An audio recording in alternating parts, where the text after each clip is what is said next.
السلام عليكم شيخ. وعليكم السلام ورحمة الله. حبذا لو تكلمنا عن العادات الاجتماعية عندكم إذا حدث شيء للقبيلة وتريدون أن تجتمعوا، فمن هو الذي يعني يجتمع عندكم في القبيلة؟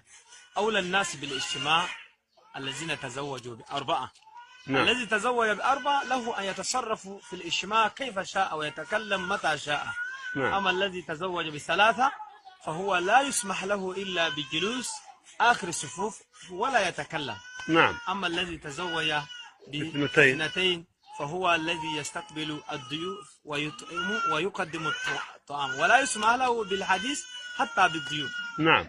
أما الذي تزوج بالواحدة نعم. فهو ليس له إلا أن ينظف الحمار ويبقى في الخارج بعيد عن الاجتماع، ثم أيضا لا يتكلم ولا ويعلف. يسمح. نعم. يعلف